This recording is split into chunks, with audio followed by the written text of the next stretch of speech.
optimalisasi potensi penyebaran COVID-19 di Indonesia? Strategi manajemen pengelolaan logistik apa yang paling tepat pada pandemi ini? Untuk menjawab pertanyaan tersebut, saya mempunyai 4 narasumber yang sudah sangat pakar di bidangnya. Narasumber pertama adalah Bapak Rustian. Beliau adalah Direktur Pengelola Logistik dan Peralatan Badan Nasional Penanggulangan Bencana. Beliau akan menyampaikan materi terkait optimalisasi jaringan pengelolaan logistik. Selamat siang, Bapak Rustian. Selamat siang, Mbak Lina. Ya, kemudian narasumber kedua adalah Bapak Ilham Husnul Falah Nur Rahman. Beliau adalah staf logistik Biro Sarana dan Prasarana Palang Pusat. Beliau akan memaparkan materi strategi manajemen pengelolaan logistik pada masa pandemi. Selamat siang, Bapak Ilham. Siang, Mbak. Kemudian narasumber berikutnya ada Bapak Irla Harapando Sipayung. Beliau adalah konsultan Regional Hub Modeling World Food Program Indonesia.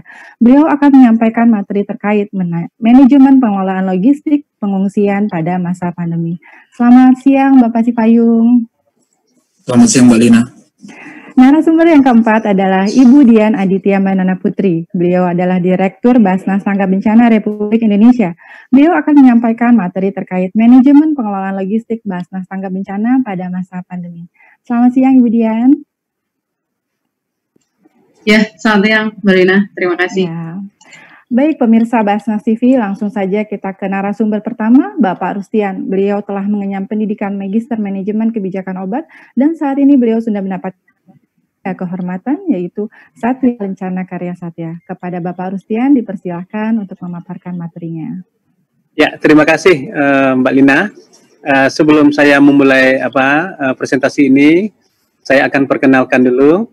Nama saya Rustian, latar belakang pendidikan saya apoteker, S2-nya Manajemen Kebijakan Obat, dan sekarang lagi menyelesaikan S3-nya Ilmu Administrasi Publik pada Universitas Brawijaya.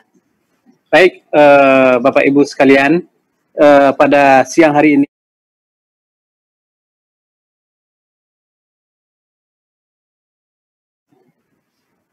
negeri ini rawan bencana, yang mana mulai dari Sabang sampai Merauke, dari Miangas sampai Rote, semua jenis bencana itu lengkap ada di negeri kita.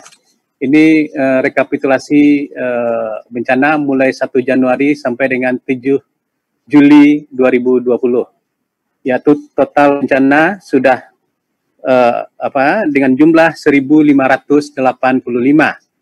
Di mana kalau kita lihat jumlah kejadian per jenis bencana tahun 2020, yaitu bencana alam, bencana non-alam, di mana bencana alam seperti gempa bumi sudah terjadi 10 kali, erupsi Gunung Merapi 3 kali, karhutlah 149 kali, kekeringan 1 kali, banjir 629 kali, tanah longsor 333, puting beliung 438, gelombang pasang dan abrasi 21, dan bencana non-alam yang kita rasakan sekarang adalah pandemi COVID-19.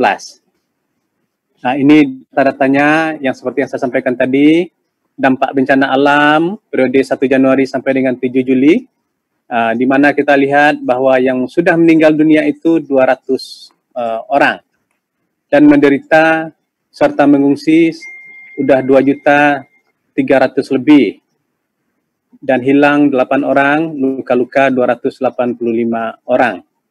Sedangkan dampak kerusakan bencana alam tahun 2020, seperti kita lihat, rumah rusak totalnya 22.198. Dan juga di sampingnya fasilitas yang rusak totalnya 891, kantor dan jembatan yang rusak 68, dan juga jembatan yang rusak 220. Jadi inilah gambaran bencana yang ada di kita mulai dari Januari sampai dengan 7 Juli kemarin. Lanjut. Ya, kita lihat bahwa kita mungkin sedikit Mbak Lina, saya akan menyampaikan masalah yang terkini ini, laboratorium rujukan nasional. Nah, ini perlu saya sampaikan bahwa COVID ini memang merubah semua suasana yang ada di negeri kita ini. Yang pertamanya hanya ada satu laboratorium yang bisa memeriksa COVID ini, yang BSL-2 itu yang ada di Badan Litbang. Dan sampai saat sekarang ini, alhamdulillah, dengan bekerja samanya semua kementerian lembaga, termasuk swasta, masyarakat, dan dunia usaha yang disebut dengan pentahelik itu, serta perguruan tinggi. Sudah ada sekarang itu laboratorium kita 246 dan ditambah dengan 12 yang akan berpotensi beroperasi lagi. Jadi alhamdulillah inilah sebarannya semua dari Sabang sampai Merauke. Dan ini kita kejar untuk mencapai tes yang awalnya diinstruksikan oleh Presiden 10.000 dan sekarang diinstruksikan 20.000 sampai dengan 30.000. Dan alhamdulillah hasil lab kita itu meningkat setiap harinya dan mudah-mudahan bisa mencapai 30.000 dengan upaya kita baik menyiapkan sarana prasarana lab, sumber daya manusianya, dan juga dukungan untuk peningkatan kapasitas yang mengelola lab itu sendiri. Jadi kelihatan itu bahwa institusi pemerintahan dan juga swasta dan juga masyarakat yang tergabung dalam lab ini sehingga bisa lab kita punya yang sudah begitu banyak. Jadi sudah 246, mudah-mudahan ditambah dengan 12 dalam waktu dekat beroperasi semua, berarti nanti kita akan punya 258 dan tidak tertutup kemungkinan akan kita tambah terus karena memang hanya dengan tes inilah kita mengetahui supaya deteksi tentang penyebaran COVID ini bisa kita klaster-klasterkan. Jadi itu. Lanjut. Lanjut, please. Next, Bu. Ya. Ini prinsip-prinsip sistem manajemen logistik dan peralatan. Ini akan saya masuk dalam materi. Lanjut, Bu. Memang prinsip-prinsipnya ini ada beberapa prinsip yang kita kenal di dalam peraturan BNPB ini adalah 7T. Yang pertama, tepat dengan jenisnya. Jadi semua jenis bantuan logistik dan peralatan yang kita gunakan haruslah tepat. Yang kedua, jumlahnya haruslah tepat. Karena jumlah inilah yang akan menentukan keberhasilan kita dalam melaksanakannya. Dan yang ketiga adalah kualitas. Jadi kualitas ini sangat menentukan dalam pemberian bantuan logistik dan peralatan. Dan yang tidak kalah pentingnya adalah tepat waktu. Jadi waktunya ini sangat berharga sekali. Jam ini butuh regen sekian, misalnya untuk COVID ini, atau butuh PCR kit sekian. Nah, ini harus tepat waktu. Kalau terlambat, ya akan terlambat pula hasilnya akan kita dapat. Yang berikutnya, tepat sasaran. Jadi tepat sasaran ini sangat penting, dan ini kita lakukan dengan berbagai upaya supaya sasaran ini bisa tepat. Yang berikutnya adalah tepat biaya, dan ini menyangkut dengan akuntabilitasnya. Jadi biaya dalam penanganan kebencanaan ini haruslah akuntabilitas dan bisa dipertanggungjawabkan sesuai dengan kegiatan yang kita lakukan. Dan alhamdulillah perlu saya sampaikan ke hadapan Bapak Ibu semua, dalam sekarang ini kan BNPB adalah ketua gugus tugas, kepala BNPB-nya. Nah, jadi ketua gugus tugas ini didampingi oleh semua kementerian lembaga, termasuk yang konsep pentahelik tadi, juga dari akademisi yang duduk di dalam tim pakar, dan juga dunia usaha yang membantu dalam pelaksanaan percepatan penanganan COVID ini, dan juga komunitas. Jadi semua komunitas-komunitas juga membantu baik gugus tugas maupun bantuan langsung ke masyarakat. Dan berikutnya yang tidak kalah pentingnya adalah media. Jadi semua berperan serta di dalam percepatan dalam penanganan COVID ini. Dan berikutnya yang terakhir adalah 7T adalah tentang pelaporan. Ya, bagaimana pelaporan ini yang bisa sinkron dengan baik yang di gugus tugas nasional, provinsi maupun gugus tugas yang ada di kabupaten kota. Jadi itu harus tepat pelaporannya, karena perlu saya sampaikan untuk misalnya rilis jam 2 nanti. Nah, ini kan datanya di nasional harus masuk paling lama jam 12 siang ini. Jadi semua dari daerah itu sudah memasukkan datanya. Jadi kalau tidak, ya tidak bisa tepat dalam pelaporannya. Itulah salah satu contohnya yang update saat sekarang ini. Lanjut. Ya, pelaksanaan sistem logistik dan peralatan ini yang pertama adalah mengoptimalkan koordinasi dan peran serta dari kementerian lembaga, dunia usaha, masyarakat, dan instansi terkait. Yang kedua, memperhatikan dinamika pergerakan masyarakat korban bencana. Yang ketiga, memperhatikan faktor budaya, sosial, ekonomi, dan masyarakat itu sendiri. Jadi ini adalah menyangkut juga dengan kearifan lokal yang ada di setiap masing-masing daerah. Lanjut. Sistem manajemen logistik dan peralatan ini, step awalnya adalah perencanaan. Nah, di dalam peraturan kami ini, setelah direncanakan, pastilah kita adakan. Setelah kita adakan, kita simpan di pergudangan. Dan setelah di pergudangan kita distribusikan, dan selanjutnya jika seandainya ada yang tidak memenuhi syarat atau rusak atau kadaluarsa, itu diadakan untuk penghapusan. Yang selanjutnya dilaksanakan secara terpadu dan menyeluruh berdasarkan aturan yang ada. Lanjut. Dalam perencanaan itu kegiatannya ya ini yang umum dan yang kita lakukan berdasarkan dengan aturan kita. Yang pertama, identifikasi kebutuhan. Yang kedua, inventarisasi. Yang ketiga, pengumpulan data. Yang keempat, analisis. Yang bersandar kepada standar minimal kebutuhan dalam penanggulangan bencana.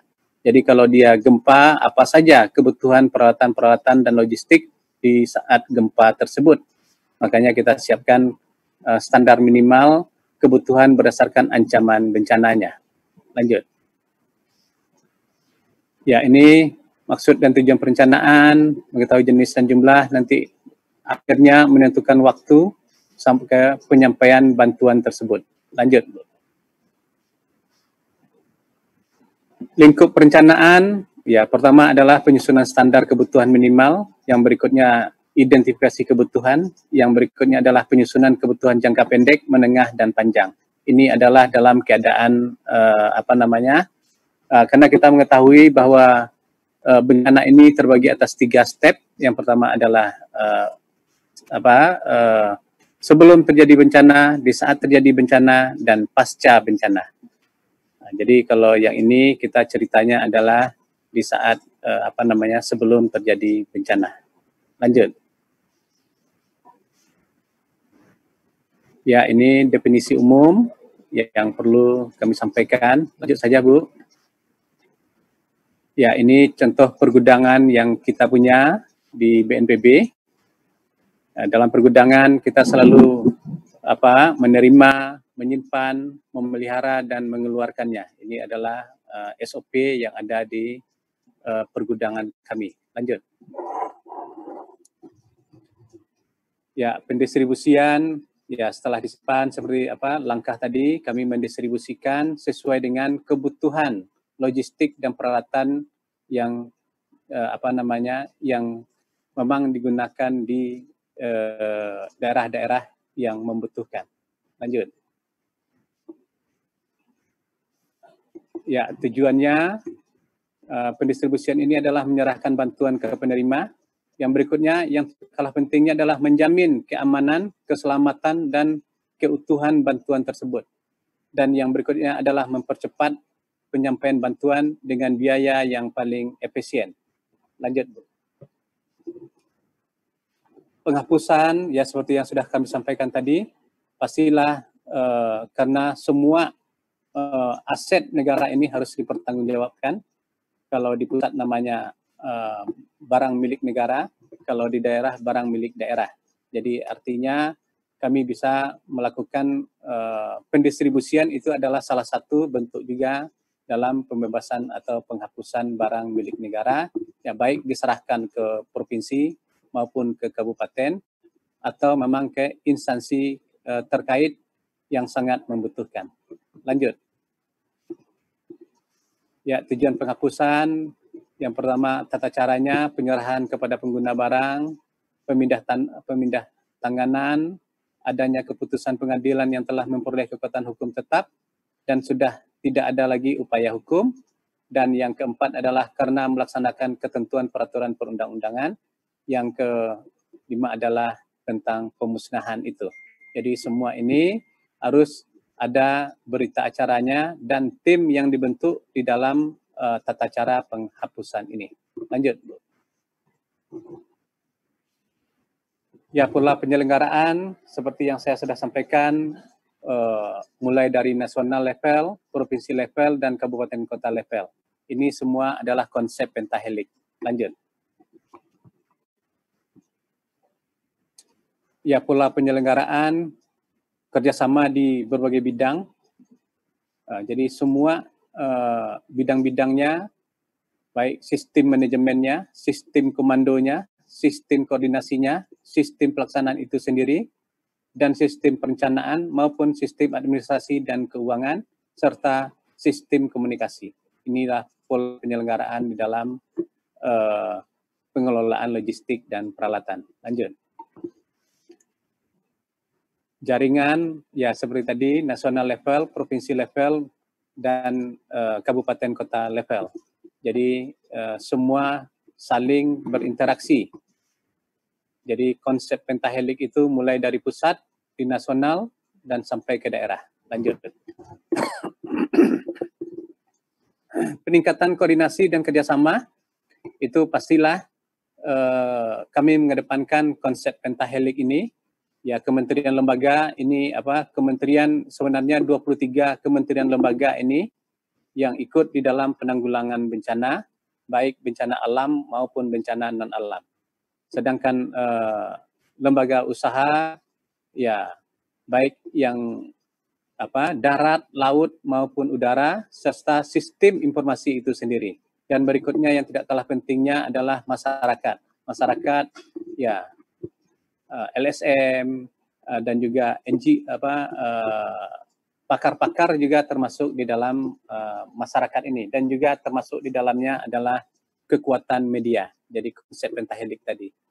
Lanjut, Bu. Ya, dukungan terhadap daerah dalam optimasi jaringan logistik dan peralatan. Yang pertama, pembentukan dan pembinaan klaster logistik di daerah. Ini yang kita lakukan karena memang serba keterbatasan dari daerah, sehingga pembentukan dan pembinaan klaster lebih banyak dilakukan oleh kami di BNPB. Yang kedua, pendampingan identifikasi dan pemetaan jaringan logistik, mulai dari instansi pemerintah, masyarakat, dan dunia usaha tadi. Jadi semua harus terpetakan jejaring logistik ini. Yang ketiga adalah pendistribusian logistik dan peralatan ini yang berdasarkan sistem waktunya. Kalau dalam keadaan darurat, ya kita menggunakan sistem percepatan. Jadi tidak melihat lagi tentang penganggarannya. Yang penting semua kebutuhan di saat bencana ini, bagaimana daerah bisa mendapatkan sesegera mungkin. Jadi makanya kami selalu kalau dalam distribusi ini kami selalu menggunakan yang tercepat. biasanya menyiapkan pesawat untuk mendistribusikan bantuan ini ke lokasi-lokasi bencana. Lanjut. Ya, mungkin itu dalam sistem manajemen logistik dan peralatan ini yang bisa saya sampaikan. Mungkin nanti akan berkembang di saat diskusi. Terima kasih, Bu.